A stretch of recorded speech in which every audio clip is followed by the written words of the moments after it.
இன்றைக்கி வந்துட்டு மருந்து குழம்பு எப்படி செய்யறதுன்னு சொல்லிட்டு பார்க்க போகிறோம். இது எங்களோட ஸ்டைல். இது வந்து எதுக்காக வந்து சாப்பிட்றோம் அப்படின்னா, நம்மளுக்கு வந்துட்டு ரொம்ப நாள் வந்துட்டு கோல்டு, அதுக்கப்புறம் காஃப் இருக்கும், உடம்பு வலி இருக்கும். இந்த மாதிரிலாம் ஃபீவர் வந்துட்டு ஒரு சில சிம்டம்ஸ்லாம் வந்துட்டு நமக்கு போகாமல் இருக்கும்ல. ஸோ அந்த மாதிரி இருந்துச்சு அப்படின்னா நம்ம வந்து இந்த குழம்பு வந்து செஞ்சு சாப்பிட்லாம். அதுக்கு என்னென்ன தேவைன்னு சொல்லி பார்த்தீங்கன்னா, கண்டந்தப்பிளி, அதுக்கப்புறம் சுக்கு, இது ரெண்டுத்தையும் வந்துட்டு இடிக்கல்ல போட்டு கொஞ்சம் நல்லா இடித்து எடுத்துக்கோங்க. அதுக்கப்புறம் மிளகு, ஜீரகம், இது எல்லாத்தையும் போட்டு ஃபஸ்ட்டு நல்லா கொஞ்சம் பவுடர் ஆக்கிட்டு, அதுக்கப்புறம் இது வந்துட்டு இதுதான் இதோட மெயின் இன்க்ரீடியன்ட் என்னென்னு பார்த்தீங்கன்னா சங்கு இலை.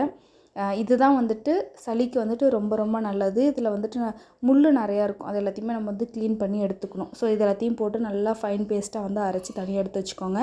அதுக்கப்புறம் தாளிப்புக்கு வந்துட்டு எண்ணெய், கடுகு போட்டுட்டு வெங்காயம், பச்சை மிளகா நல்லா வதங்கினதுக்கப்புறம் தக்காளி போட்டுக்கோங்க. தக்காளி வேகிறதுக்கு வந்துட்டு தேவையான அளவு உப்பு போட்டு நல்லா வந்து வதக்கி எடுத்துட்டிங்க அப்படின்னா அது வந்து நல்லா வெந்துடும். அதுக்கப்புறம் காய் வந்துட்டு நம்மளோட விருப்பம் தான்.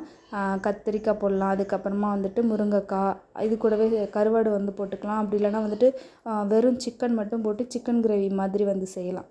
ஸோ எல்லாமே வந்து நம்மளோட சாய்ஸ் தான். காய் வந்துட்டு போட்டு இதோட ரா ஸ்மெல் வந்துட்டு நல்லா போகிற அளவுக்கு நல்லா வதக்கி எடுத்துக்கோங்க. அதுக்கப்புறம் கொஞ்சமாக வந்துட்டு மஞ்சத்தூள், மிளகாய்த்தூள், மல்லித்தூள் காரத்துக்கு ஏற்ற மாதிரி போட்டுக்கோங்க. நம்ம ஆல்ரெடி வந்துட்டு மிளகு சேர்த்துருக்குறோம்.